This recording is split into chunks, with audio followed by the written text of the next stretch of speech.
Okay, ladies and gentlemen, good afternoon. I thank you very much for coming on a Sunday afternoon, especially with the marathon going on just a few blocks away. I just completed the full marathon, and I came straight here, and I didn't win. I came in third, and I'm feeling a little bit down. We did not know the marathon would be this Sunday. We wanted this discussion to take place within the Shiva, the 7 days of mourning for the 11 martyred Jewish victims in Pittsburgh, and that forms the substance of today's conversation. Let me first welcome our panelists. To my extreme left, probably right. Is my even though I'm not that left. is my dear friend Elisha Wiesel. Elisha works in finance, but he is a vocal human rights activist in his own capacity and as the son of Eli Wiesel, who is a dear friend of ours whom we all miss very much. And Elisha and his family live in the neighborhood, and he's someone I look up to. He serves as a mentor and a guide to me on many things, and I'm thank you very much for taking time from your family on a Sunday to join us. Dr. Qanta Ahmed is someone who I met just last week, actually, on a Fox News panel. And we discussed the tragedy in Pittsburgh. She is a doctor who spent a number of years working in Saudi Arabia. I'm assuming treating women primarily in Saudi Arabia, men and women. That's very interesting. And wrote a book about it called? In the Lands of Invisible Women. In the Lands of Invisible Women. And I'm assuming it's available at fine bookstores everywhere. It certainly is. Okay, well, thank you very much for joining us. I found your comments so interesting that I was very grateful that you have accepted our invitation to join us. And then sitting to my immediate left, again, not intentionally, is my dear friend Bret Stephens, Pulitzer Prize-winning New York Times columnist, formerly of the Wall Street Journal. He was my editor at the Jerusalem Post when at a very young age he served as editor-in-chief. I'm not going to go for any introductions beyond that because we want to really keep the conversation moving, and it's a Sunday afternoon and there's a lot going on today for many people, a lot of different dinners, Jewish events. I just want to express my gratitude to the panelists, all of whom have agreed to appear without any fee whatsoever, nothing, zero. We have not charged for this event, as you have noticed, because the tragedy in Pittsburgh demands that we have a conversation. I wanted people to come. But for the first time, we barely charge for our events, as you well know. It puts the burden on people like me to raise money so the organization could do its work. But for the first time, as you leave, we are going to be doing something of an appeal to help secure our facilities, and we do want to raise money. We're doing a complete security review right now. It's quite sad that Jewish organizations have to do this in our time, but we have a responsibility to all the people that come here to make sure that you are all safe. I lived for 11 years as rabbi at Oxford University, and as my friends used to always tell me as I traveled around European capitals, and I'm a Europhile, I love seeing the history of Europe, etc., they would tell you the best way to find the shul is just look for the armored personnel carrier, and that's where the shul is. It's quite sad, and I hope America doesn't go that way, and yet we have to find the balance and secure Jewish facilities. So without any more of an introduction, let me get straight into this. I'm going to be serving both as a moderator and as a panelist. I hope you all can see. You have the monitor in the back. So I'm going to be sitting. Let me begin and I'm going to close this. It's a little bit cold, right? I'm going to begin with Bret Stephens. Bret, you wrote a column in the New York Times on Thursday. It was much read. I have friends in China who sent it to me. You said there that President Trump's rhetoric was largely responsible, or was also responsible, I should say, for the attack in Pittsburgh. And you ended the column by saying that the president also has blood on his hands. What, for you, are the causes of Pittsburgh, and can you elaborate on what you wrote? I was actually piggybacking on something that Abe Foxman told my friend David Horowitz of the Times of Israel. And Abe's line was, "Pittsburgh is also Trump." The synagogue, the Tree of Life synagogue in Pittsburgh, was attacked because the shooter believed that the synagogue was in league with immigration and asylum advocates who, in his mind, were bringing an alien invading horde to the United States. And this just happens to coincide with an astonishing amount of demagoguery about just such a horde trying to push through our southern borders. So I think there is a unity, or there's a connectedness of bigotries to which Jews in particular ought to be sensitive, not least because there's not one person, or there's probably not one person in this room who didn't come here, or whose ancestors didn't come here as immigrants themselves, and often as despised immigrants. The fevered rhetoric about immigration has contributed to an atmosphere here in which people at the fringes of society, people given to conspiracy theories, people given to white nationalist politics, can believe that Jews are responsible for a conspiracy to overrun the country with Hispanics and other immigrants. And I think that should bear heavily on the president. There are expectations, or ought to be expectations, for the sort of rhetoric we expect from, or standards of the sort of rhetoric we expect from a president. And the last few weeks of extraordinary demonization of immigrants, I think, had something to do with an atmosphere in which an event like Pittsburgh takes place. Okay. Well, let me just press you on this. And again, we're keeping everything moving briskly, and everyone's going to comment very concisely, myself included, as is my nature. But Bret, let me play devil's advocate for a moment. And I defended the president on this point, that if I were the president of the United States, and I would look at the demonization of Israel and the Jewish people over the past few years, from Hamas's genocidal rhetoric and their covenant, to Iran's genocidal rhetoric, they're going to annihilate Israel, while the United States gives them $150 billion, and the president stems so much of that and defends Israel at the UN, moves the embassy. And suddenly, when something like this happens, and there was also a white nationalist attack in 2015 against 9 African Americans who were murdered in cold blood in South Carolina. Nikki Haley was the governor of South Carolina at the time. And your newspaper, the New York Times, has a front page story today of the African American pastor from South Carolina meeting the rabbi in Pittsburgh, and they're hugging each other. Trump was not president back then. There was a white nationalist attack against Kansas City, the JCC, 3 Jews murdered before Trump was president. So we all hear the points about what's being said about immigrants. But in terms of attacks on the Jews, the president said, the ambassador of Israel, Ron Dermer, said he had never heard in his life an American president making a statement like President Trump did in the aftermath of the massacre, that if you try to destroy the Jewish people, we will destroy you first. He's not an Israeli prime minister, he's an American president. That's quite an amazing thing to say, so comment please. Well, I don't for a second believe that Trump is an anti-Semite. Let me make that clear. I think it's preposterous to suggest that he's an anti-Semite. But Trump is 2 things for sure. Number 1, he's prone to conspiracy thinking.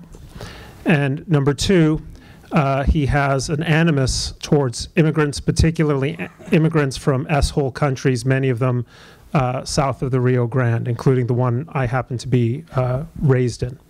And so those 2 prejudices, while they're not obviously connected to any kind of anti-Semitism, feed into the sort of bigotries in which the Pittsburgh shooter, I'm not even going to mention his name, in which the Pittsburgh shooter swam, if you will. He attacked that shul, he attacked the Tree of Life because it had advertised the Hebrew Immigrant Aid Society as having a meeting there. In fact, it was in the preceding week. He got the dates wrong. But that's what triggered it, okay? Now, I think it is a responsibility for every Jew in this room. My mother came here as a displaced person after the war. My grandfather came here after the 1903 Kishinev pogrom. They did not come here as wealthy people.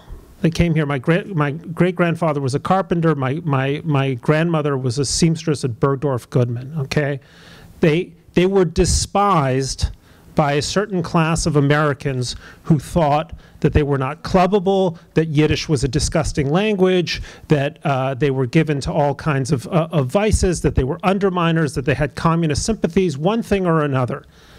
That's all of your relatives right here. There's not one of you in this room who probably doesn't have an uncle or a great uncle who wasn't a Stalinist, or doesn't have a great grandfather who didn't work in the shmata trade, and now you're all lawyers and doctors and whatever it is, whatever else you are. So the same bigotry that our ancestors met when our families came here is now being doled out paradoxically by a guy who otherwise has Jewish grandchildren and who is indeed, at least at the level of policy, a friend of Israel. But I just want to stress something. We want friends of Israel to be friends also at the level of values, not simply at the level of policies, and that's important too. Okay. I'm going to assume those applause were for me and they were just delayed. I'm going to turn now to Alicia Wiesel. Alicia, your father was arguably the world's most famous crusader against anti-Semitism, having experienced the horrors of the Holocaust. Interestingly, I did not place you there, but you're right below the tribute we wrote to your father, full page in the New York Times when he passed away. Usually you try to get me into the Susan Rice side. No. We come in peace. So I'd like you to comment on this. I'm saying that President Trump did so much to legitimize Israel, the UN, other places, including protecting Jewish life. He probably feels, wow, everyone's blaming me for this when I've done a lot for Israel. Bret is saying, but what about this incitement against immigrants, which is what the killer cited. But the killer also cited his disdain for President Trump for how close he is to K's. I never know what I'm allowed to say these days or not. As a Jew, am I allowed to say the K word? I have no idea, but I won't. But he expresses disdain for President Trump. There's another mic, right? Yeah. Sorry, is there a question? No, it's, I want to hear your thoughts. Look, I think the important thing to remember is the fact that Trump has Jewish grandchildren is somewhat of an accident. Ivanka Trump might easily have not married into the Jewish faith. And if that had been the case, would Trump still be as favorable to Israel? Or would the randomizing machine have ended up with some other set of policies? And I think when we look at Trump and that administration, I think we have to say to ourselves and look at the root, is the connection to Israel 100% on shared values? Is it because of family? And is it right for us to simply stand back and take that advantage without being cognizant of the fact that there are many for whom the wiring is not set up so favorably? So I really resonate with what Bret said about the sharing of values in addition to sharing of objectives. Well, let me press you on this. Firstly, again, the discussion today is about anti-Semitism, its rise, causes and consequences. We're going to remain within that overall theme, but of course there will be some tangential conversations. I'm not sure that Ivanka Trump's conversion was accidental. You know, she went through a long time of studying, but let's put the focus back on the president. He could easily have said to his daughter, you know, you're famous, you're from a rich family. Do you really need to join the most hated nation on earth? Instead, he threw her a kosher. The Kushner family? No, I said you're. I said he made her a kosher wedding. He made a kosher wedding in Mar-a-Lago for her, and he seems to be very proud of the fact that his daughter is Jewish. He has cited it many times. He has Jewish grandchildren, and surely that, and even his worst enemies admit he has a special relationship with his daughter, loves her very much. I'll ignore that smirk from Bret.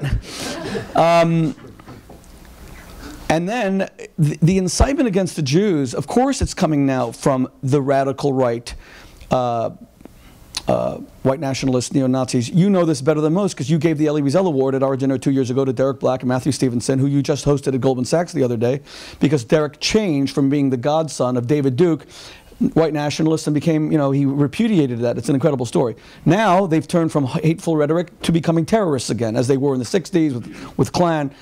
But the demonization of Israel was happening with BDS. The demonization of Israel was happening with SJP on campuses. The demonization of Israel was happening, as I said, throughout the negotiations with the Iran nuclear deal. Iran was saying they're going to kill all the Jews, and we gave them $150 billion. So can we really lay the blame at one party? Look, there's no question that there's anti-Semitism, you know, in various guises throughout this country and throughout the globe. Whether it's Jeremy Corbyn in England, whether it's, you know, senior leaders of the progressive movement or the progressive arm of the Democratic Party who, you know, can sit down with Louis Farrakhan. There's no question, and there's no question that that sets somewhat of a tone for BDS on campus and for Jewish students feeling uncomfortable as they practice their faith because of all the intense fire that is single-handedly pointed at Israel with a double standard that very much does suggest anti-Semitism. So all of that is absolutely true. And I don't think that anybody can say that anti-Semitism is exclusively the province of the right. I think the real question, though, is for this particular moment in history and in the moment of this culture of the United States, currently the Republican Party has the upper hand. And what is going on in terms of the conscious blind eye being turned to the signals that are received, even if leaders can say that they are not intending to send them, people that are in that party are hearing racist messages, and they may be getting ahead of explicit instructions. I 100% agree that, you know, Trump should be lauded for the strong statements he's made on anti-Semitism, but there's enough there in an overall environment of demonization of the other. So there is a very direct anti-Semitism on the left, where Israel is singled out, yet the causes of identity politics champion every other identity except that for the Jewish people to have a homeland that is secure, where her citizens decide what concessions should be made in the name of peace. And then on the right, you have a much broader demonization of the other that I think invites its own anti-Semitism, because if nobody else is safe, believe me, we're not safe either. Qanta, thank you very much for joining us. There's rising anti-Semitism throughout Europe, and a lot of it is being fueled by Islamist hatred of Israel and the Jewish people, which seems to at times achieve mainstream penetration in the media, giant marches in European cities, attacks on Jews. That doesn't seem to be connected to white nationalism in particular, although that's also an issue in Europe. You want to comment on any of this?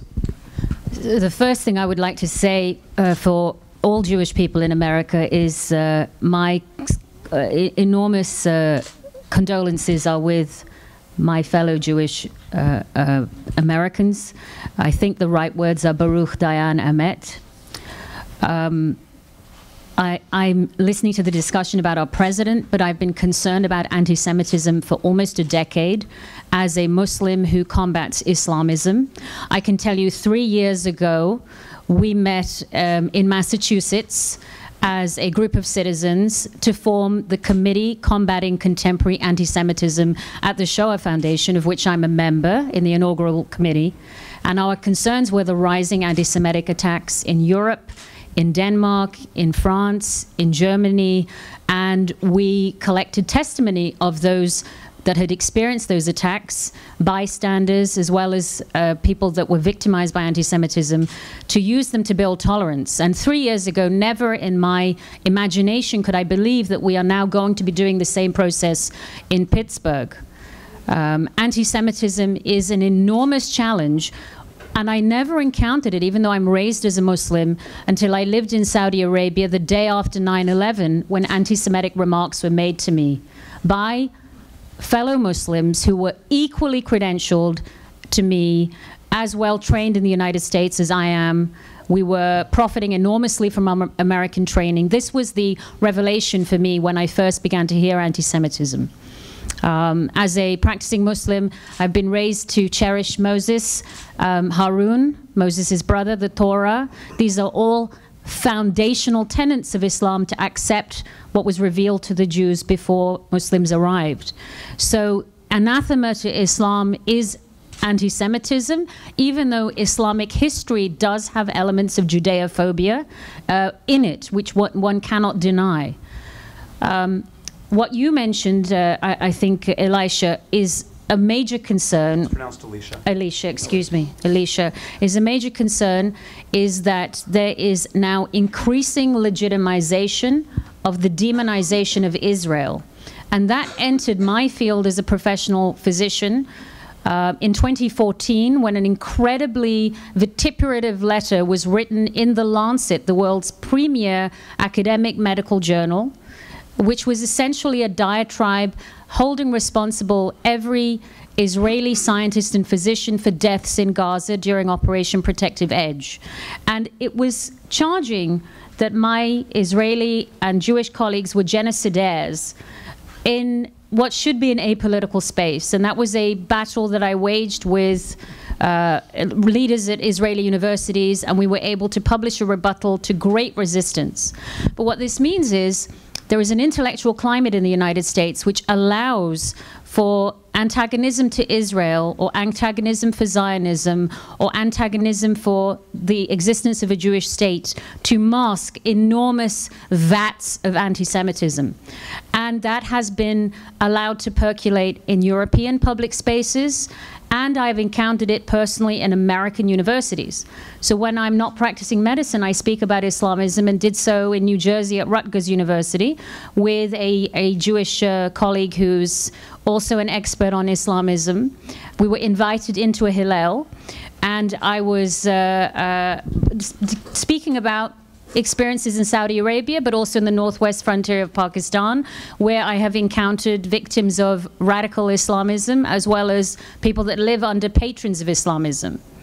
And we were silenced. That was the only public event I stopped speaking at because of the objection of American Muslims who felt that my message was Islamophobic.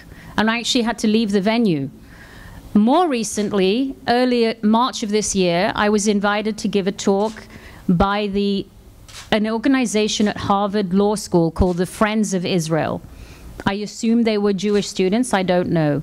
And they asked me to outline what my discussion would be about. And it was going to be about Islamism, Islamist anti-Semitism, and its distinction from Islam, and the rise of Islamophobia, which means conversations like this are not allowed.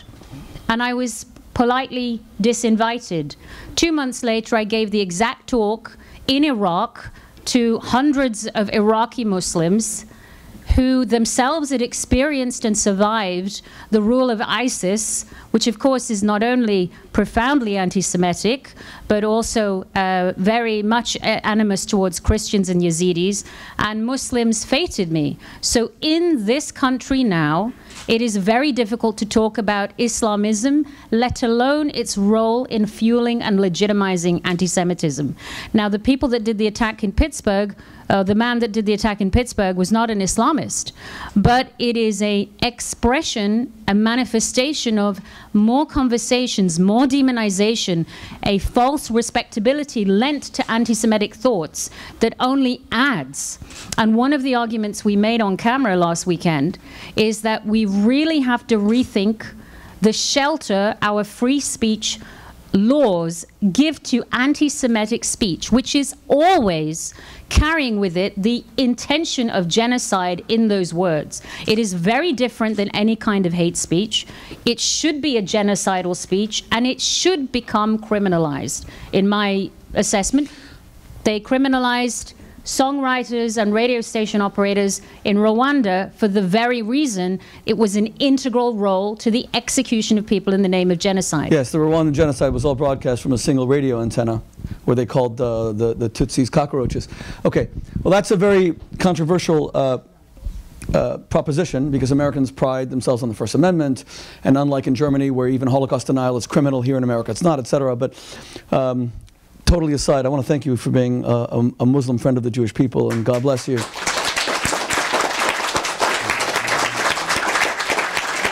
So what we've heard so far is there is Islamist, let's call it, because I'm not going to tar Islam with anti-Semitism. There's Islamist anti-Semitism, which is percolating through Europe. It's reached the shores of the United States. And sometimes it's hijacked by the far left in SJP, etc., on campuses. And Bret, there's a lot of intimidation against Jews on campus. You've witnessed it yourself. Now we have white nationalists murdering Jews in Pittsburgh and other places. My friends were writing to me from all over the world. How did Bret write this column in the New York Times? How's he saying that Trump has blood on his hands? Doesn't he see what Trump has done for Israel? And they always mention 4 things: moving the embassy, defending Israel at the UN, removing us from the Iran nuclear agreement. And what was the 4th? Stopping the financing of the Palestinian Authority for using that money to incite through UNRWA or Palestinian schools. Are we now forced to choose as Jews between the rise of right-wing governments in places like Europe that are very pro-Israel, Hungary, Czech Republic, Poland, but who are seen as not being as sensitive to Jewish concerns, like almost as if, and is that what you're kind of saying about Trump as well? That you're prepared to give him credit for the stuff he's done on Israel, but that doesn't excuse in any way the column you wrote about him stoking these fires, because, again, I'm trying to figure this all out. I find this all very, I'd like to hear what you have to say about that, specifically to those who would say you're not giving the president enough credit for what he's done to combat what Qanta is saying in this Islamist-fueled anti-Semitism. No, I always feel like these people say, you know, you're so hard on the president. And by the way, I wouldn't ever subscribe to the New York Times. So you think, okay, well, then you haven't read everything I've written. So, you know, so I wrote at least 2 columns, maybe 3, urging the withdrawal for the New York Times, okay, about 100 for the Wall Street Journal, urging withdrawal from the JCPOA, the Iran nuclear deal, and praising the president's decision to withdraw from it as courageous. Not all readers of the New York Times loved that line. I wrote repeatedly that the United States was absolutely right to move the embassy. That was the right decision. And my basic view as a columnist, and my advice to all of you, is call them as you see them. We are not forced to choose sides. This is not simply, I mean, it might be binary when you get to a poll and you have to say, okay, Hillary or Donald, right? But right now, there's nothing binary. You have to make, you have to say yes to this and no to that. And the point that I've simply made is it's well and good that many of the president's policies have been sympathetic to what I perceive to be Israel's core interests, and in that sense, to Jewish interests. That's right. But that does not mean that we bite our tongues about other things that ought to concern us profoundly as Jews, profoundly as human beings. Look, there are at least 3 big strains of anti-Semitism in the world today. One, I think, is Islamist anti-Semitism, which in the hands of people like the Ayatollahs or ISIS is genocidal anti-Semitism. The second strain, I think, is left-wing anti-Semitism masquerading as anti-Zionism, but using precisely the same kind of tropes, the same sort of demonology with which Jews historically have always been singled out for opprobrium and more than opprobrium. But then there's a third kind of anti-Semitism, which is a right-wing kind of anti-Semitism, which took a murderous form in Pittsburgh. But it's the anti-Semitism that masquerades as, let's say, anti-globalism, okay? Anti-cosmopolitanism, anti-international banks conspiring with this person or that to denigrate or to diminish our democratic sovereignty. And that kind of anti-Semitism is what we've been hearing more of since Trump became president. I mean, when you think the globalists, when you think corporate international media, when you think international banks, okay, I'm sure many of us in this room said, well, you know, there are all kinds of globalists and some of it we don't like, and there are all kinds of international banks, and I'm sure some of them are bad. But what do you think the David Dukes of the world hear in each of those examples? They think Jew. Okay, these have been from time immemorial, or at least since the Rothschild family came to prominence, however many 200 odd years ago, these have been labels associated with Jews. And so a new kind of anti-Semitism under the guise of anti-globalism is moving forward. And it's particularly, I mean, here's the paradox. The anti-Zionist will tell you he's also an anti-racist. Jeremy Corbyn will say, I don't like the Zionists, but I have lifelong commitments in opposition to racism. And to the extent that anti-Semitism is a racial hatred, he rejects that kind of anti-Semitism. All right? He just happens to accept the anti-Semitism, which treats Israel as a demonic state, gratuitously inflicting mayhem on the lives of Palestinians and killing them wantonly. So I mean, Jeremy Corbyn, I think, sincerely does not think of himself as an anti-Semite, because to him, anti-Semitism is a purely racial form of hatred, when in fact all of us know in this room that it is racial, it is a whole series of other things as well. Well, the anti-globalist, paradoxically, thinks of himself as a great friend of Israel, but only because he sees Israel as an ethno-nationalist state and a primarily white state, fighting off what in their mind is the Islamic, Saladin's, cavalry or whatever. So their vision of Israel isn't as a shining beacon of liberal democracy with a Jewish national characteristic in the Middle East. It's white people fighting the brown people. That's the way they see it, right? And we have to be on our guard against that too, because if Jews have learned anything over the centuries, is that we have enemies in many, many corners. And we have to be thoughtful about it. One of the great lines, I think, in 20th century literature comes from a line in a memoir by a German Catholic named Joachim Fest, called Not I. It's about his memoir of growing up in a Catholic anti-Nazi household in Germany in the 20s and 30s. And it's really an homage to his father, who was a philo-Semite and who refused at great personal cost to swear loyalty to the Nazis. And his father has a line, he says, the Jews were always, in a way, the best Germans. They were the most educated, they really sort of imbibed German culture most deeply. He says they only had one flaw. And this is the line in the book, I'm paraphrasing, but the line in the book is, he said, having grown up in law-abiding cosmopolitan Prussia, they had lost their instinct for danger, which had preserved them through the centuries. And the point I'm trying to make in all of my columns to my fellow Jews is never lose your instinct for danger. Don't assume that because you have, you agree with 60% of this, that the other 40% isn't potentially toxic. Okay, well said. All that applause for 2 words that I just said? That's incredible. That's unbelievable. Well said, Bret, but I'm going to put this to Alicia, but I have to disagree with some of that because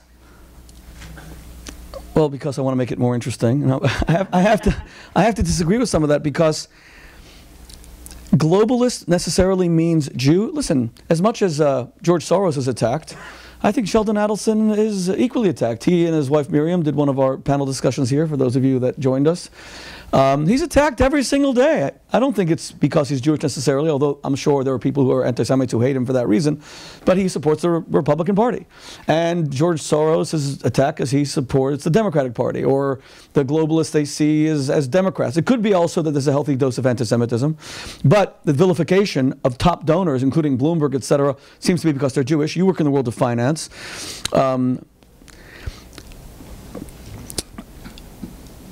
At some point, see, I would say to my friend Bret, and we'll come around and he'll be able to respond to this, but I feel Trump failed in Charlottesville. He did not sufficiently condemn the neo-Nazis, and when he said there were good people on both sides, that was a complete failure. And people said to me at the time, Shmuley, you've praised the president for his support of Israel. These are clowns in Charlottesville.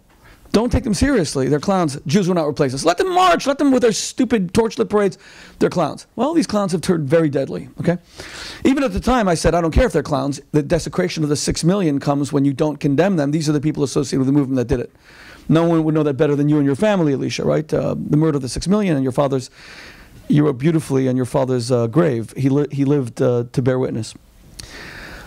But, on the other hand, I feel the president has done a lot to make up for that in his strong defense of Israel. And I feel that rather than going the way of Bret, that's saying that he has blood on his hands for this, that we should say to the president, you know what, the problem is you have not given one clear, unequivocal, major primetime address condemning neo-Nazis and white nationalists and repudiating their political support once and for all. You've done it sporadically, you've done it here, you've done it there. So instead of condemning a president who does have Jewish grandchildren, who has a Jewish daughter, who's been amazing to Israel, who has an 80% approval rating in Israel, whereas President Obama had a 4% approval rating in Israel. Well, this is all accurate. It doesn't mean, the Israeli people, they're not, that's Israel. It's not about here in the United States. Here, the vast majority of Jews support Obama, and they do not support President Trump. 70% are probably opposed to Trump. But isn't it better for us to say to him, Mr. President, you've done so much good. Your legacy could be tarnished by this, and people are saying you're responsible. You need to finally condemn this unequivocally. You have I have no hesitation in joining you, Shmuley, in your call on the president to issue exactly a statement of the form you've just described, which is an unequivocal rejection of racism, anti-Semitism, of demonizing of the other. See, I think it has to be much broader. I think that for Trump to say, I don't know what the problem is with Jewish people, I love Jewish people, look how many of them work for me, look how many of them, et cetera, I think we're missing the boat at this point. The attacks on people of different skin color, of different belief systems, it's just too broad. And I think that the entire thing needs to be revisited if he and his leadership are going to be clear on where they stand on these very important values. So what would you like to see him do? I think exactly that. But there's one thing I really want to respond to from what Bret said. Bret says, I call him as I see him, and that's all we can do.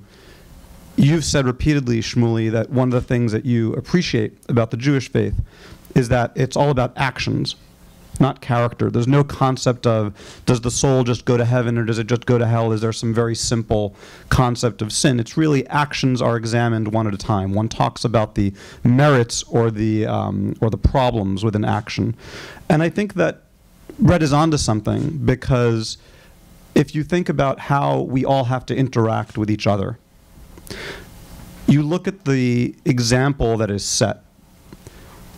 Shame, scorn, the tonality that comes out of our leadership, the way that the shape of our dialogue is formed, and then you look at the absolute divisiveness present in our political climate as we talk to each other, those of us who don't have government posts, those of us just who have strong opinions, because strong opinions are needed and there's so much going on.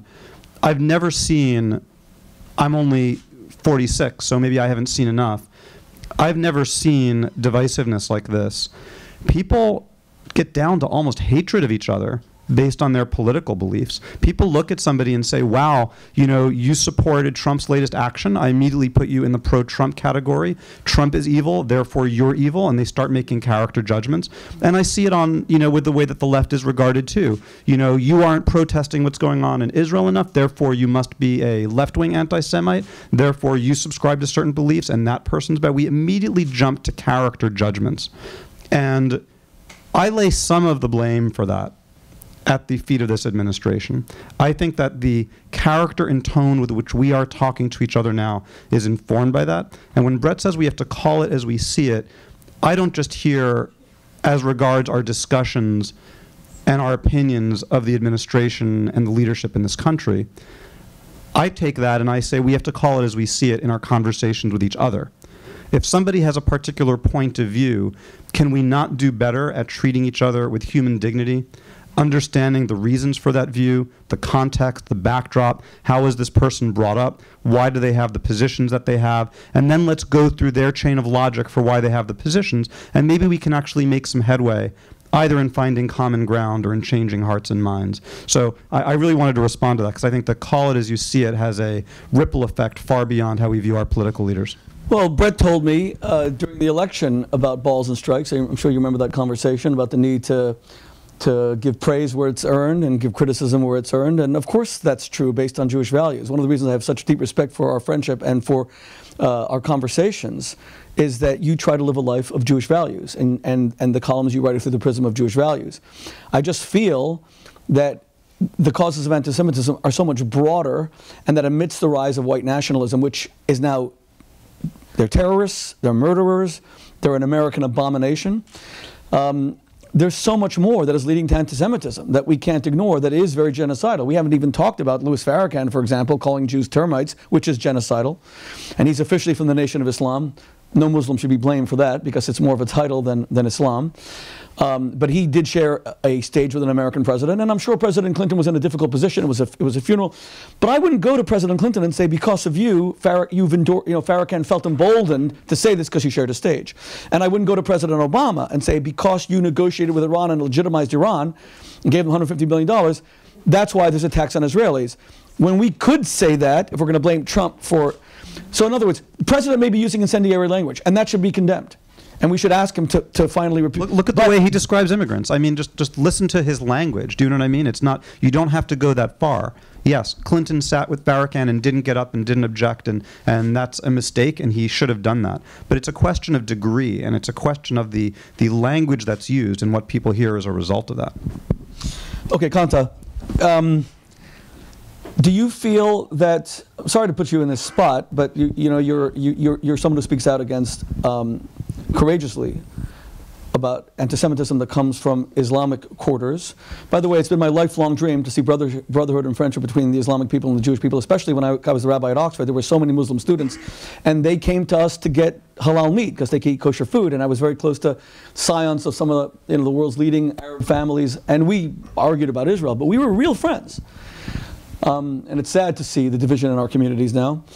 Do you think that Islamic anti-Semitism, do you think threats against Israel, for example, annihilatory threats from Hamas, from Hezbollah, from Iran, is that much more serious than the white nationalist threat? Are you looking at this debate in the Jewish community and saying, this is a problem, but you guys can't take your eye off the ball? There's some really big things happening in terms of annihilatory threats against the nearly 7 million Jews living in Israel.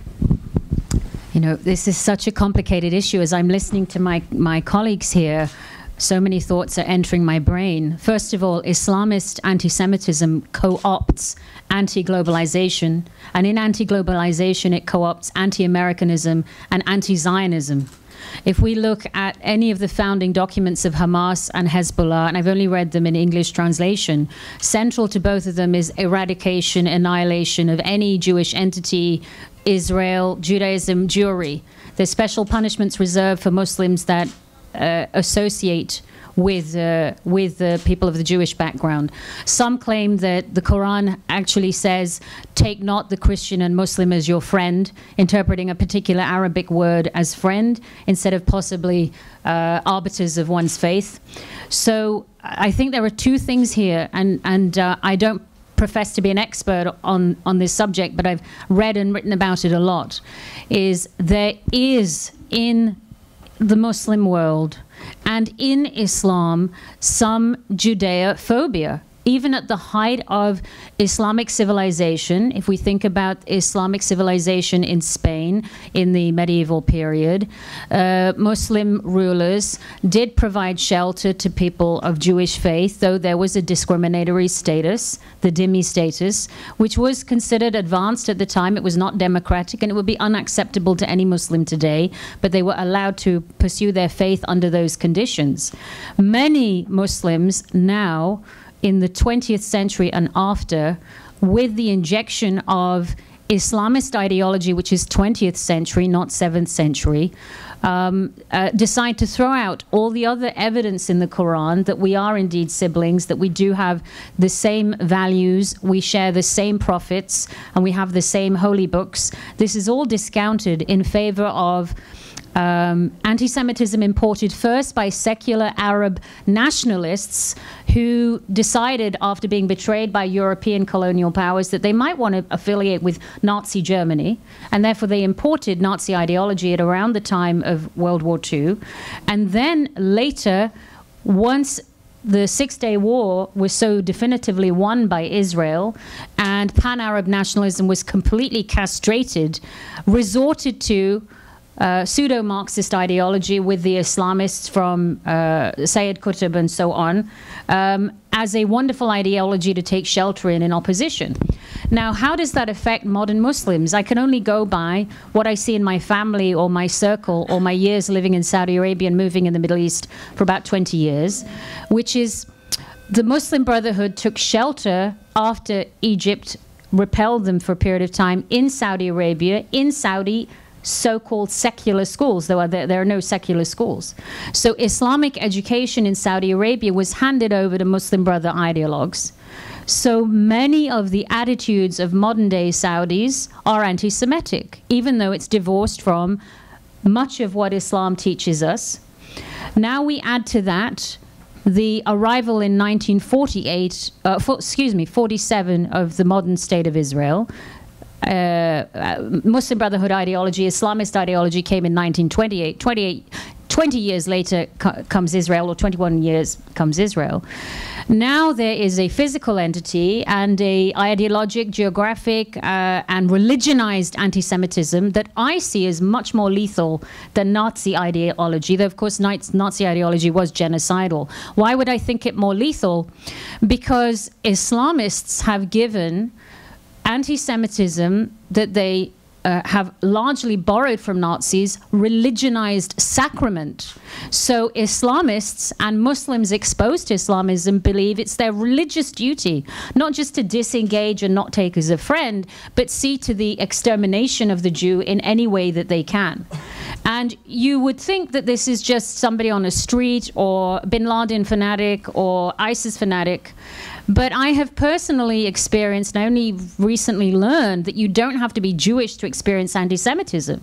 You can be somebody that speaks for just rights for Jewish people and Jewish nation and experience anti-Semitism in a virulent manner that's cut off professional and personal relationships and probably cost me lots of other professional opportunities too, in more than one way. So I do feel the right-wing white nationalists, they are vermin, they are lethal, they are dangerous, they are criminals. That is there. I don't know that that's new. I do think it's more empowered in the age of social media, where they can now communicate with each other and spread ideas more virulently. But Islamist anti-Semitism has potentially 1.7 billion candidates that might come across it. And unlike you, I'm not a religious scholar. Unlike you, I'm not a professional columnist. I'm an academic in medicine. And it is enormously difficult to divorce these ideas from each other. It's so much easier to say, look at how Israel is treating whatever they see on Al Jazeera, and conclude that this is a cosmic evil. And Islamism preaches that Judaism or Jewish, anything Jewish, is a cosmic, not mortal enemy. Cosmic means that it has to be erased, and it makes genocide possible. Now, why does that matter in America when we only have 4 million or 3.8 million Muslims and 320 million others? Because the intellectual, let's call them, never mind right and left. I just don't want this discussion to be stuck between right and left, Republican and Democrat. It's too important.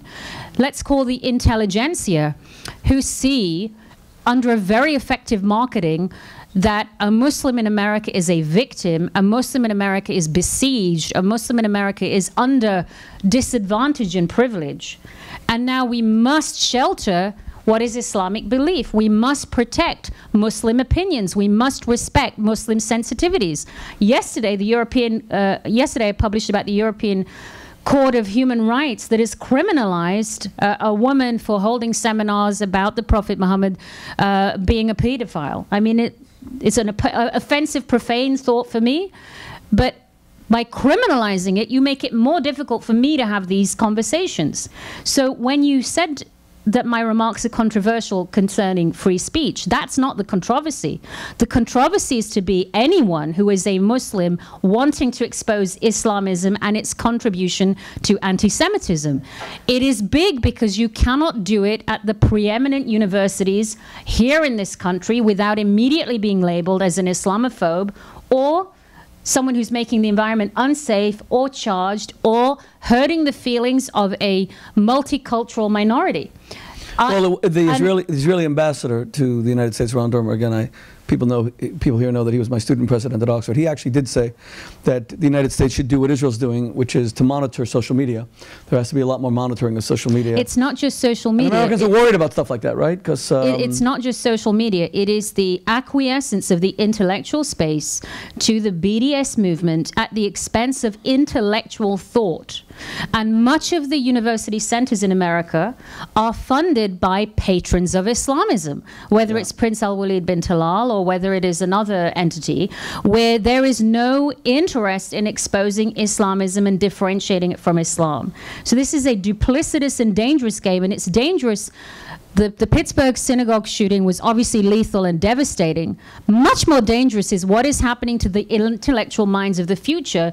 And if we can't have these conversations in America and Britain, where can we have these dialogues? And one last point, and then I'll hold it, is I have worked very hard and published very widely in many places. I cannot get an argument on Islamism published in the New York Times. I could not get an article published saying why the Muslim Brotherhood should be designated a foreign terrorist organization, because I was challenged that I had not provided enough evidence. Now, that's not Bret's fault. That's just a I think sense. it's Bret's fault. He wasn't there at the paper then. But that is a sense that there are only legitimate opinions to have, and other opinions are illegitimate and somehow Islamophobic, which means racist. And the last deception that's going on is the idea of Islamophobia is also a false construct, but it is trying to borrow the status of anti-Semitism. So by calling someone an Islamophobe, they're seeking the social pariahdom of that individual, as if you would call an academic an anti-Semite. And that also strangles the dialogue. Okay, so I want to...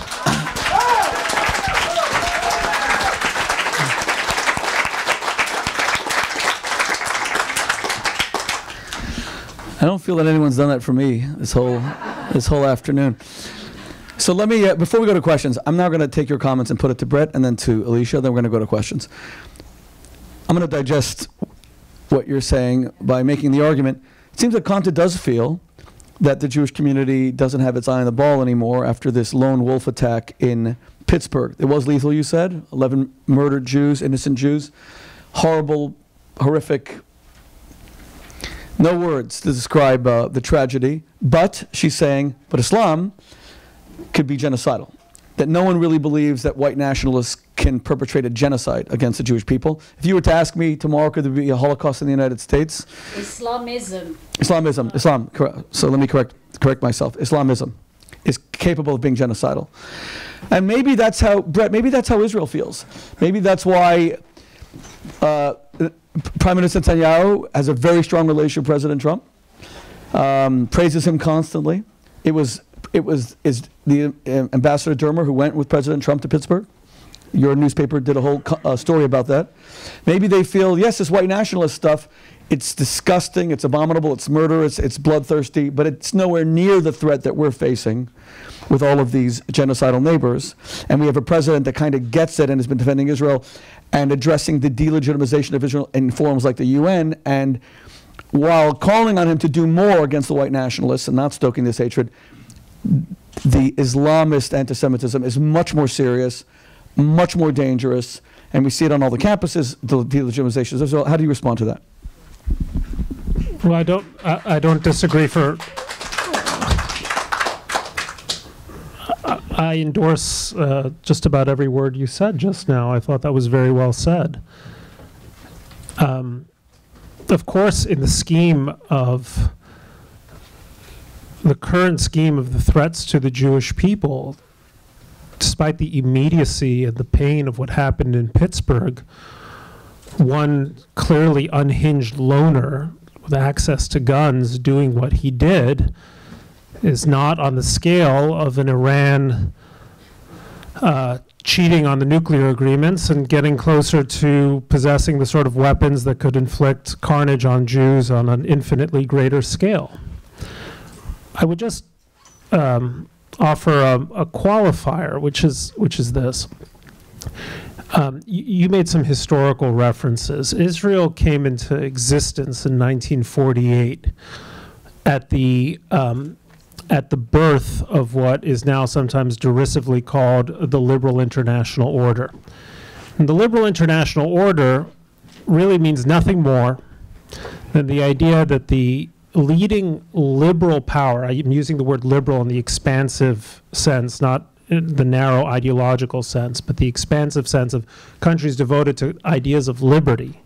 The leading liberal power, the United States, would use its military, diplomatic, and economic might to advance the interests and protect the free world at the far edges of the free world. So not at the Rio Grande, but in Panmunjom in South Korea, not at the Rio Grande, but in West Berlin, not at the Rio Grande, but along the Jordan River. And it's under that ideological and strategic dispensation that Israel and the Jewish people have thrived over the last 70 years. Because we've had this idea that there is such a thing as a free world, and that the United States has a unique responsibility to protect it. Because if not us, that is, if not us as Americans, then who? It isn't going to be the UN. We sure as hell don't want it to be China, Vladimir Putin, Brussels, whoever. Now, what we've seen in the last 5 years, in an unprecedented way, is an ideological challenge to the idea of the free world concept, to the liberal international order. And that often expresses itself in this demonization of this concept of globalism. Now, I get that I'm not a globalist if it means some stupid UN committee making anti-Semitic attacks against Israel and anti-American attacks. If no one, I don't think anyone here is sympathetic to that idea of globalism. But globalism also means the idea that, for instance, Qanta is, are you a U.S. citizen? Lives here, and we're happy that she's here, and that we've been enriched. I think that everyone would agree that we've been enriched by her being here, just as we are enriched by the fact that the kind bars you eat are the makings of a Mexican who happens to be Jewish, by the way. That's another story. Okay. And that we're enriched by the fact that my displaced mother could come here. This idea of the free world is now under threat. So we can't simply be sensitive to the threats that the Jews face. And at the moment, without question, the most serious threat that the Jewish people face is genocidal Islamist anti-Semitism, whether it's the Shia anti-Semitism of Iran or the Sunni anti-Semitism of ISIS or its affiliates. And that's because of a conviction that this liberal internationalism is good for us, that it's good for us to have an idea of the free world. It's good for us to have the idea of an open world that isn't just a collection of little individual sovereignties and nationalisms, each with its own set of interests. And that's what I think we're at risk of losing. So beyond the question of this lunatic at Pittsburgh, this bigot at Pittsburgh, there is this larger ideological question, and it's incipient now. But look at what has happened in Hungary. Look at the fact that the daughter of a Holocaust denier came in second place in the French election just last year. Look at the fact that the AfD party, which is a neo-fascist party, is now the third largest party in Germany. Look at the rise of populism in Italy. These things matter, and they're happening very rapidly, and they can affect us as severely, that weakening of our defenses, as much as the strengthening of our enemies. Well, you'll respond to this in the questions, and yet you also wrote in a very prescient column, maybe 3 or 4 weeks ago, that Angela Merkel's open doors immigration policy has led to a backlash where her party now is. It led to an anti-immigrant backlash because it was too open. Right. You wrote that yourself. Okay. Alicia, what about what Qanta said, please, that white nationalism, big problem, terrible murder in Pittsburgh, we can't overlook it, but Islamist anti-Semitism is the real focus because it could be very genocidal in nature. Alicia? We use this phrase, I think Bret used it about, or maybe you used it in your question, Shmuley, are we keeping our eye on the ball? That was your question. What do you do when there's a bunch of balls? And you got to keep your eye on all of them, and you can get so overly focused on one that the other one's coming and it's going to clock you in the head. And we have to have a danger instinct, unfortunately, that has a wider radar screen than just one ball at a time. They're kind of coming at us from multiple vectors. And yes, the genocidal threat of a nuclear Iran towards Israel is something we can't live with. And President Trump should absolutely be praised for the work that he's done to make that day be further away. On the other hand, I don't think that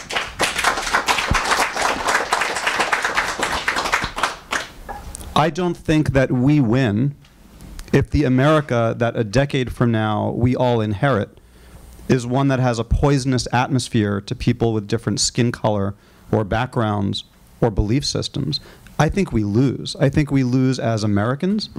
I think we lose as Jews who, God forbid, we should be seen as having enabled that out of a maniacal issue focus just on Israel. I don't think that ends well in any shape or form for us.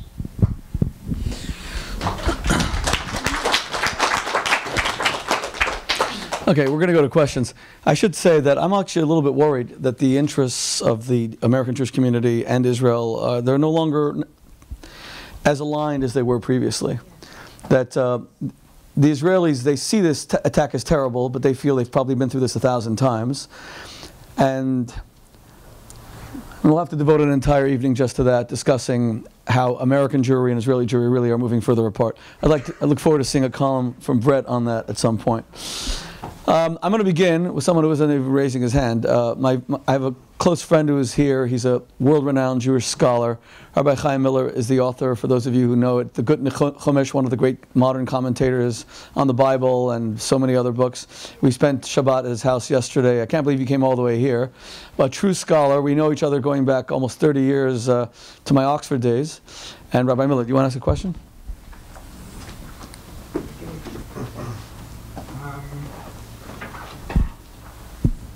As is a custom in Jewish circles, a question turns into a mini speech. But I did spend Shabbat with Shmuley, and I actually argued with him vigorously against Trump and the current administration. I felt the kind of damage that was being done to our culture in terms of... Yeah, let's pass it on the mic. Yeah. Can we give this one? We're just going to move the questions quickly, everybody. I want to make sure we get as many as possible. Yes. I was discussing with Shmuley over Shabbat my sentiments at the time that, you know, I'm watching America. I became an American citizen about 3 years ago, and I came from Britain. I had immigration problems, so I'm sympathetic to the struggles that immigrants go through, and all that together, I felt that, you know, I'm coming to America, and America's falling apart. It's becoming, you can't have a conversation anymore. Everyone becomes, and that's a legacy of the current administration. But I have to say, sitting here and listening to our panelists, I'm tending to swing the other way. That the kind of genocidal threats of Islamism really overshadow what is happening in Pittsburgh. Yes. And that's just my reaction to today's panel. That's all. Well, let me ask you to respond to that. I want to ask Alicia to respond to that first, because, look, your father is the most famous witness to genocide. And it's the strangest thing, and we can't wrap our head around this kind of stuff, that Stalin ends up being the guy who liberates Auschwitz. Your father wasn't there already because he had been marched in a death march with your grandfather. But, you know, Stalin was one of the great murderers of all time. It's hard to wrap our heads around who ends up coming to the salvation of people facing a genocide. You want to talk about what Chaim just said? You want to comment on it? Look, I think it's a very valid viewpoint. It would be very easy for us to just be even further divided here, and I could say, you're part of the problem, and let me tell you why, and here's all the things you should think. I think it's a very valid viewpoint. I think when there are multiple threat vectors coming at us, we all have to study the evidence for ourselves and form our views as to which one is the most significant and how that's going to inform everything we do, from how we vote to how we talk about the issues to everything we do. So I think it's a valid viewpoint. I'm not sure I go as far as you do, but I certainly, it resonates with me. Bret? Yeah. Yes. Anya, go ahead. Anya's an immigrant from the former Soviet Union, one of our dear friends. Yes. So I've been in this country for probably 27 years. So my feeling, I mean, I'm a Russian Soviet Jew, and I'm Jewish by race, by identity, by nationality, and I mean, I was branded as a Jew since the day I was born in Russia. My passport it said Jewish, and that's how it was in the Soviet Russia. And even though I'm an American citizen, I consider myself Jewish by nationality, and I'm happy about it. I'm Jewish through. That's what defines me. I mean, I have a feeling that living in America for so many years, Jews, especially in this country, they have relaxed. And yesterday I was. What, gotten too comfortable? Yep, gotten, especially in the world in general, they have their times that they have their turmoil in the 20th century. They come here, they've achieved a lot. The war had uprooted them again. And yesterday it was confirmed, you know, I was listening to Rabbi Schneier talk about it. And he had said exactly the same thing, you know, after the World War II. The same thing happened after we've lost 6 million Jews that had done its job. And then after a while, of course, you know, time had done its thing. And thank God, Jews have, yet again, they have survived. But then time had done its thing, and we continued to live our lives.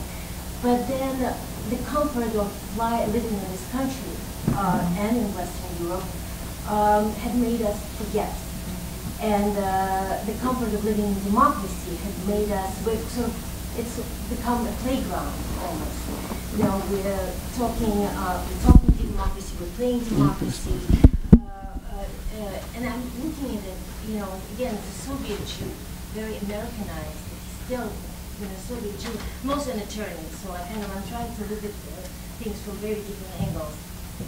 And part of the problem of the way I see the way Americans look at this, you know, it's almost like, you know, it's very naive. You know, even the way we treat Israel, the way we, you know, the way we're criticizing, the way Trump is dealing with Israel, and I'm looking at it, and I'm constantly, you know, thinking, maybe just one step further, and we're going to lose Israel, you know, and things are going, the history repeats itself. So. Well, Anya, I'm gonna put this into a question because I like what you're saying, but I'm also a little bit worried about it because is it better for us to be so vigilant that shuls now become fortresses, and we're like European Jews that have Jews in Europe are afraid to wear a yarmulke. We arrived in Berlin to do a Holocaust journey with my family, a book that I'm writing now called Holocaust Holiday, one family's descent into genocidal memory hell. But and this guy walks over to me and says, I'm begging you, for your children's sake, take your yarmulkes off. You're going to get attacked here. Do we want that here? Do we want shuls to be, you know, to be the comfort that we have? Maybe it's a blessing. I know it could also lead to assimilation. That's what Sach would argue, or Spinoza would argue, that you need anti-Semitism to stay Jewish. I think absolutely not, because when I went to UK a few years ago, I got into a cab, and the cab driver who said shalom to me. I wear my Star of David. I wore it in Russia when I was 7 years old. But I got into a cab in England a few years ago, and he said to me, he said shalom, and then he said, if you were my daughter, I would never let you out of a house with the Star of David. Right. And, that's what someone told Debbie at the Orsay Museum in France. Wow. She was wearing a muggy. The woman selling us a ticket begged her to take it off. She said, I like you Jewish people, I don't want you to be attacked. And I was shocked, and I said, never ever in my life would I ever do that.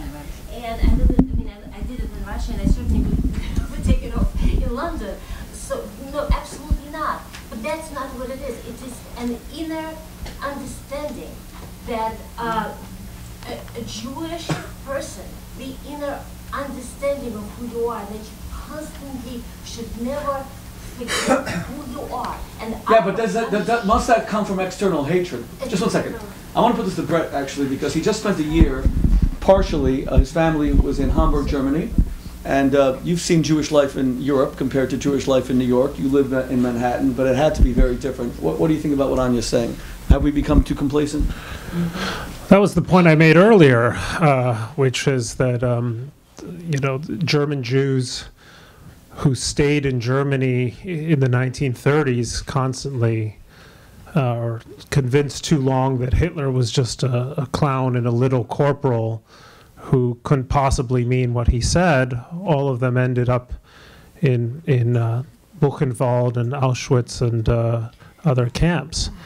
And look, I have said this, I became editor of the Jerusalem Post when I was 28.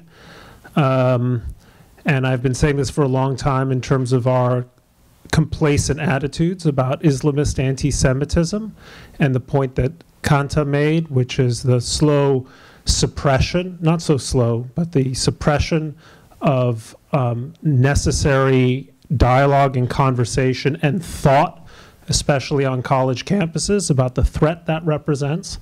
I've been talking for a long time about the fact that we can't divorce the BDS movement from a whole series of anti-Semitic views, which are dangerous. I don't want to make them illegal. I'm a great believer in the First Amendment, and I think the First Amendment is a necessarily radical proposition that we should honor. And I don't want us to become complacent about white nationalism, because right now it seems like a fringe phenomenon, and in a proportional sense, nowhere near as threatening as other forms of anti-Semitism. I think Elisha expressed it beautifully when he said there's more than one ball. There's just more than one ball. And I mean, if we're as smart as we are reputed to be, usually by our enemies, right, then we have to have that kind of awareness of the multiplicity of threats. Anti-Semitism has always been a hydra-headed monster. And you think you've chopped off one head, and another head attacks you. And meanwhile, while you've chopped off one head, it's growing back again, or growing two, and so on. But I guess the point that you're making, and the one that I would underscore and really agree with, no, I don't think we need tanks outside of every shul, okay? But we need to stop being complacent. And I'm not just talking about the complacency of hiring a security guard. It's probably smart for every shul to have a security guard.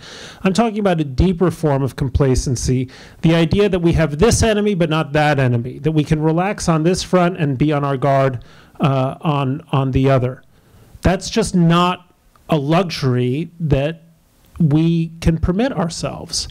And I think that's what I've been trying to say for some time, because there is this view, and I'm going to get back to my original hobby horse, to the consternation of some people in this room. There is this view that because on the right we have a president with whom we agree on a number of issues and who seems sensitive to our concerns, that we can be nonchalant or insensitive to the fact that some of the rhetoric coming from him will have a way of haunting us. Will. And I can't underscore that. Maybe it's because I grew up in Mexico, but I find the demonization of Hispanics, the demonization of, you know, those criminals and rapists and so on, I find it just absolutely execrable. And whether you're a Jew or not, you need to stand up and denounce that.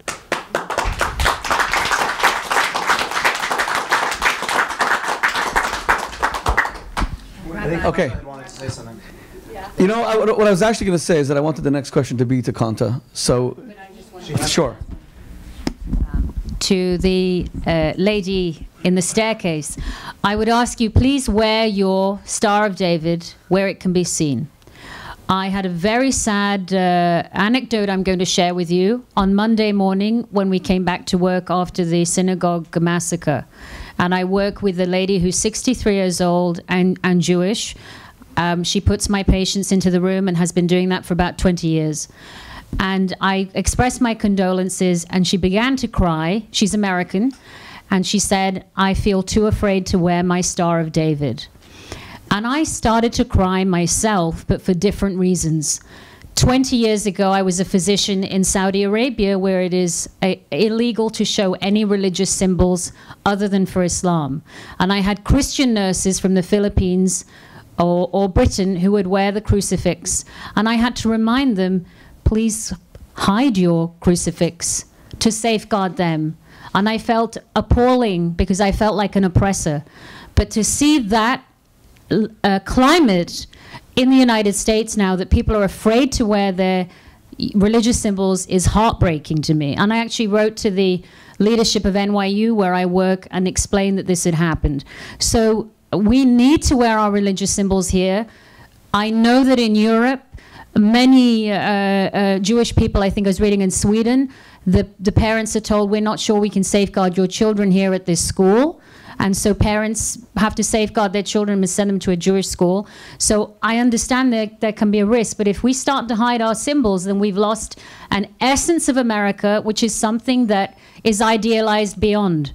And I also met with Pakistani Christian nurses in Pakistan who would hide their Virgin of Mary amulets because of the lethal discrimination which is legislated in Pakistan against Christians.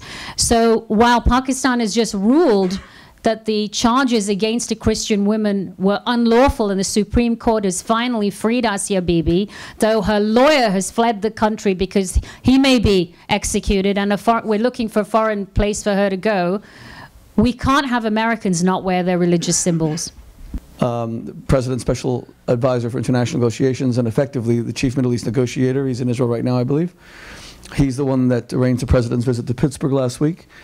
He said something very interesting about Saudi Arabia, that he's an Orthodox Jew and he often tweets his tefillin or his kosher food as the President's negotiator, and that he had been told by someone when he was in Saudi Arabia, you can't do it here. Someone who didn't know, actually an American, had told him it'll offend the royal family. And apparently someone at the very top of the royal family came to him and said to him, the exact opposite is true. We really respect the fact that you keep your religion, etc. It was interesting that he told that story. We only have a few minutes. As I said, the people on this panel are volunteering their time. It's a Sunday. So, okay, Natan, since you came all the way from Israel, go ahead, please. Yeah. We're going to move things very quickly now, please. Go ahead. Yeah. You were talking about missing the ball, and I want to speak about two important issues which are really being missing the ball. One, you were talking about Students for Justice in Palestine, which needs a BDS on campus. I'm from Berkeley. That's where the base is, and that was founded. It's 20, I mean, Khalid Bazian founded it. It's an anti-Semitic group, but it's 20 students. I measured the organization was the impact. I mean, they make provocations, they're anti-Semite, they're hate group. The impact on the students is zero. The real groups which are really impacting the students and turning them into anti-Israel are groups which are missing. We are missing, like J Street and other Tua, Benza. It's all going under the radar, and they are turning the young Jews like Simone Zimmerman, which I wrote an article in the Jerusalem Post about how she, a pro-Israel activist, became an anti-Israel hater, and she found that if not now, we are missing the big... So do you believe that Jewish groups are promoting anti-Semitism in the United States? Those if I use Datan Sharansky criteria of the new modern anti-Semitism, the 3D, the legitimization, demonization, double standards, I would even add the fourth one, dehumanization. Those groups are, you know, positives with flying colors, and they are impacting the next generation. I mean, the next generation is going to be anti-Israel. Okay, that is a subject that we did not bring up today. The other But it's quite a statement to make. I'm not saying it's wrong, I'm saying it's quite a statement. Someone from If Not Now, one of the leaders, called me a horrible term this week. I don't want to repeat it. I have a lot of information about, I've been focusing on it, and we are missing you, the whole picture. The other thing, which is, there is so much anti-Semites. I mean, we're talking about the Republican Party, and I agree with everything you said, I mean, about the extreme right. But there is also the extreme left, which are really infiltrating and becoming more. I mean, the Democratic Party is not what it's not an Andrew Jackson Democratic Party. I spoke with some people, like even Joe Lieberman. I mean, there are people like Keith Allison and others who are becoming key players in the Democratic Party, and I'm very worried, even more about what you're worried about. Yeah, we're running out of time. The next administration is going to be Okay, I agree with you. The last thing we want in America is to be like Britain, where one party is pro-Israel, the other one is seen as not. We have to have bipartisan support against anti-Semitism for Israel. But just very quickly, Qanta, do you want to comment on that? Are you surprised when you see Jewish groups that are so viciously attacking Israel? Do you say to yourself, wow, that's kind of weird that... You know what, I really haven't followed them with any, I'm very lacking in knowledge about that. And in fact, it's making me think we don't even speak about them in our committee meetings at the Shoah Foundation, as far as I know, though my colleagues may be more informed. But you said something earlier about the divorce between American Jewry and Israel or Israeli Jewry. And I do believe, and I look at, I'm 50, so I look at the children of my friends, and in my practice, many of my partners are Jewish, and I notice the children are completely disconnected, even though they're affluent, from Israel politically, geographically, emotionally. Many of my patients start traveling to Israel because I've been there 10 times in the last 4.5 years. So people see I go, and eventually they start going. But there's a lack of connection, but there's also a contempt. Some of my Jewish friends or erstwhile friends have said, well, we don't go to Israel because we don't believe in what they do. But you don't really know what they do if you don't go. And I don't agree with a lot of things that happen in Saudi Arabia or Pakistan, but I go for my own purposes and to hopefully engage and be of some influence. So there is this complacency married with ignorance, married with superiority. And I also think that anti-Semitism is noxious and heinous in all its forms. It is always genocidal. It's not just Islamist anti-Semitism. All anti-Semitism carries with it genocidal intent. Well, the strangest thing about this white supremacist, the murderer in Pittsburgh, is that he used as justification for his rampage the fact that the Jews wanted to perpetrate genocide against his people. That was an amazing thing to write. Yes, he used the word genocide, yes. And when you say that the United States must not become like Israel or Europe with tanks and guards and so on, we have to remember these genocidal acts were preceded by decades of rhetoric. That was what the Nazi era told us, that the 1936, the yellow spot, and the final solution, all these things were brutally articulated in words and spoken speeches before they happen. So even though we do have this, I like the word radical First Amendment, do we want to have this First Amendment knowing speech about this group results in genocide, extremely categorical? And I do think these questions have to be asked by legal scholars. Those are fair questions. Yes. I just want to make a point about that. I really believe that sunshine is the best disinfectant. And to quote a Jewish legal scholar of some note about 100 years ago, and these thoughts don't go away when you simply declare that they're illegal. Holocaust denial is illegal in France, and in fact, the anti-Semitic problems that they are confronting are much greater than ours, in part because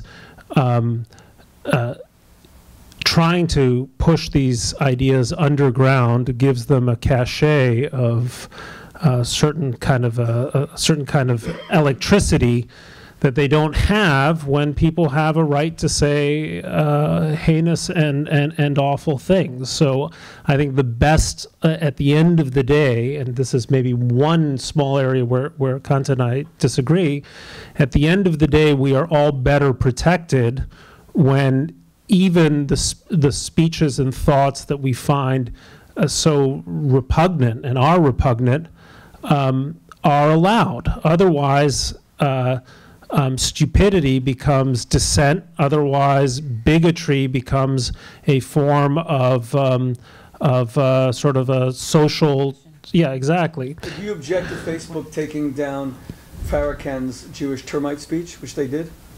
That's a difficult question, and I wrestle with it because, and this is a genuinely interesting intellectual problem, which is that now so much of our speech is being carried on private channels, and so the First Amendment doesn't apply in Facebook, just like the First Amendment actually doesn't apply at private universities. There's a very different. It's very different when a professor at the University of Michigan won't give a recommendation to a student because of an affiliation with Israel. That professor is a public employee as opposed to a professor at, you know, I don't know, some crap school like Harvard.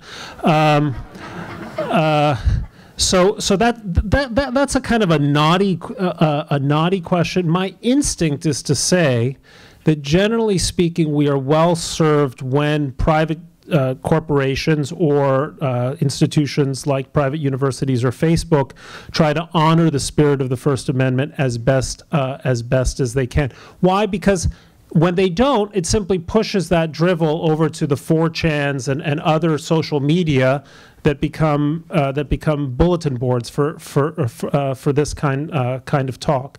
So this is, by the way, my argument against Israel's decision to try to bar certain people, including members of Students for Justice in Palestine, from coming into the country. We're amplifying a voice that should be trivial, and that I'm not quite sure.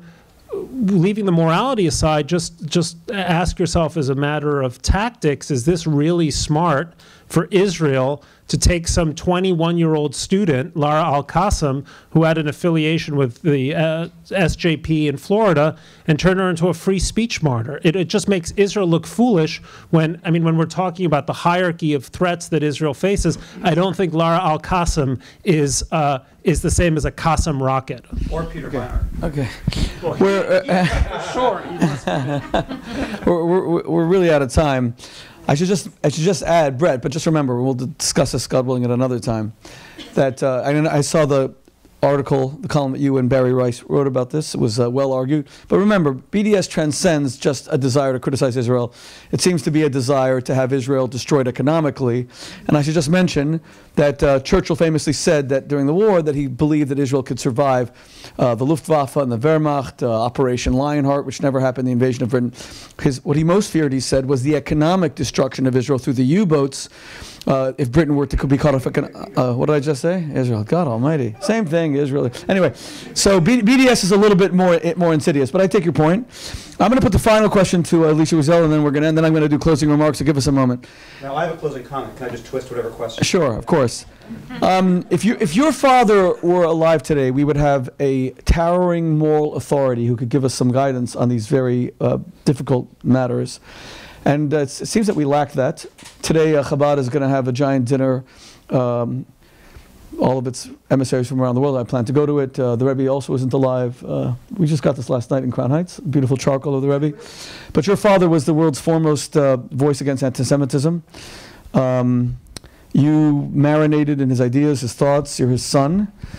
And we lack that today. Who is going to tell us, instruct us, inform us, guide us about these very morally confusing matters? The various threats that we face, where to condemn, where to hold our fire, where to make alliances where they are necessary, where to... I feel that we're kind of adrift here. It's funny, I was thinking about this in shul yesterday, the Haftorah, the reading from the prophets that accompanies the main reading from the Torah.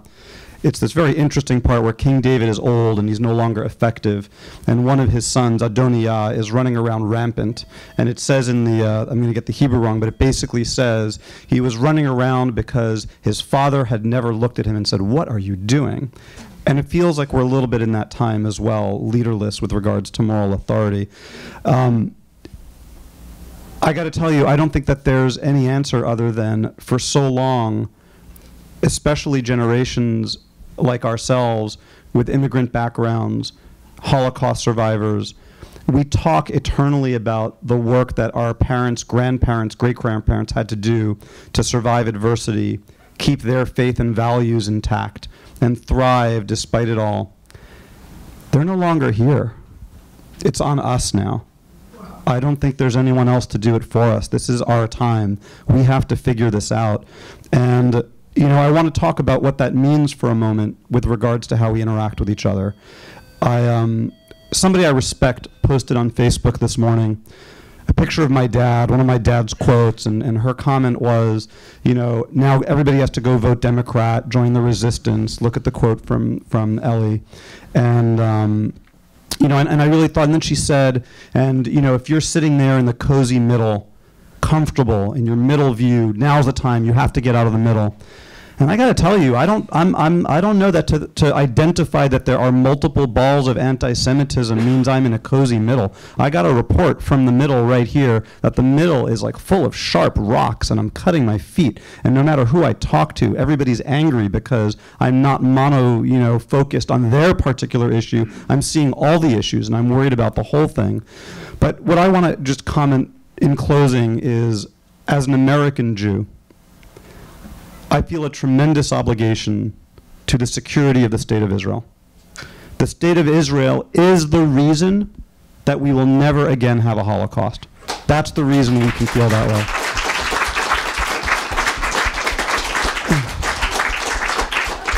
But I want to add to that, and I want to say that we, the Jewish people, have survived in countless cultures, in countless millennia, because I profoundly believe that we make the places we live and the cultures we inhabit better for our having been there.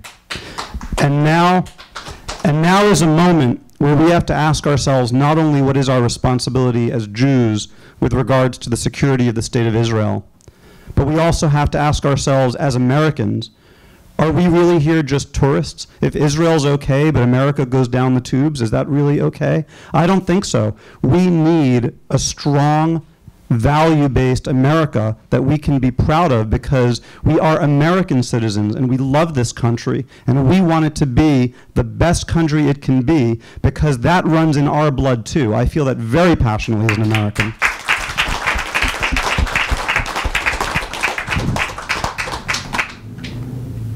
Okay. I'm going to give 30 seconds to the other two panelists to closing remarks. Qanta? And I'm sorry, everyone, I wanted to finish by 1:30. We're a little bit past that, but it's an important conversation. We are going to finish right after that. It's been an honor to participate. I've learned greatly.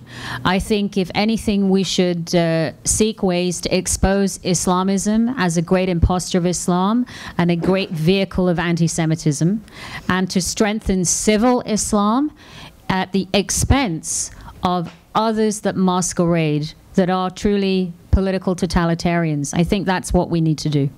Thank you. Bret?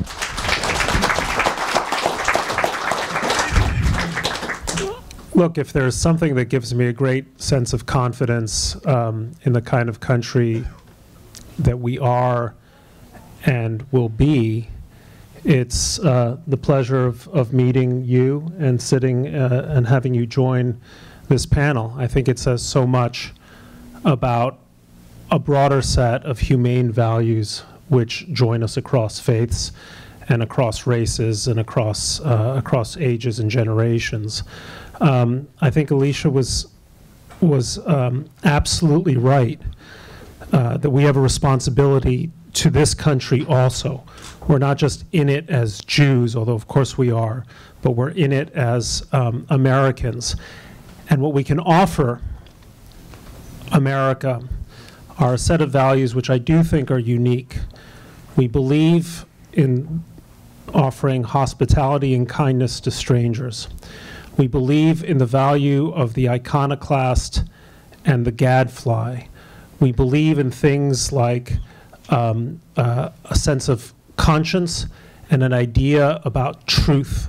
And we believe in a set of moral values which have sustained us for thousands of years and which I think are true.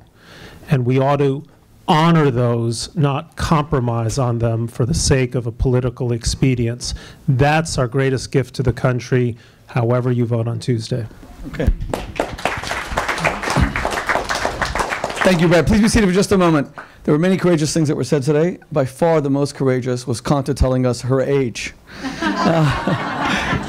No woman has done that in America. By the way, my wife just turned 50, and she very courageously told everybody she had her 50th birthday. And I said to her, you should be proud of your age, even though I'm only half your age, that I still felt that there was a special courage. Just to go through this, 30 seconds. Alicia Wiesel is a very dear friend. Thank you for coming today. And your voice is always very much appreciated. And Alicia's got 2 kids, and he has to be with them today, and that's why we appreciate it even more. Qanta Qanta, thank you for joining our community. We really appreciate your words. They were very well received. Thank you for your friendship to our people, and God willing, you will see that the people of Islam and the people of the Jewish faith, all children of Abraham, will, God willing, be brothers and sisters and live in peace and harmony together. God willing. To my very dear friend Bret Stephens, you have, you said, democracy, this is America, First Amendment, you have the right to be wrong. And I respect that right. Bret is one of the foremost voices in the world for Jewish values, one of the world's great defenders of the State of Israel. He is therefore beloved rightfully by the Jewish community. I respect how he always speaks truth to power. Whichever president is in power, he has always done so. I read your columns religiously, no pun intended. Often I read them on Shabbos because they come out, the second column is on Saturday. Thank you for everything you do for our people. I also just want to finally mention that speakers, they get compensation. Bret is a highly paid speaker, etc. Thank you for volunteering all of your time today. We really appreciate it. It was such an important conversation in the 7 days following this massacre in Pittsburgh. My friends, as I said before, we try not to charge for events. The last few events have actually been completely free. But you can help us with two things. First of all, if people can volunteer to spend 5 minutes helping us take the chairs back, etc., that is always helpful. Then we can always do these events more frequently. We've been doing them almost on a weekly basis. We had Jason Greenblatt last week. One of the first briefings on the yet-to-be-unfold peace plan was right here in this room. That was his third briefing for us, which we greatly appreciated. And for the first time, we are doing an appeal. I don't like doing appeals because it makes people uncomfortable. Charitable giving should be something that we do voluntarily. I don't like that kind of pressure. But we are doing an appeal just to secure our premises of the World Values Network to make sure that all of you are safe. You can go online to shmuley.com or wvn.com, or you can go to our Facebook page. If you gave anything, $18, $100, we're doing a complete security review. We don't want giant tanks outside, but we want to make sure that when you come here that all of you are safe. So again, you can go online and do that. So whoever can help us dismantle this place, thank you. Whoever can give online, we're not going to do anything. I'm not giving anything out. I don't want to pressure anyone, but you'll do that at your own time, your own conscience. May God keep the Jewish people safe. May the hatred descend in America. May we go out and vote peacefully so that democracy continues to flourish. God bless you. Thank you.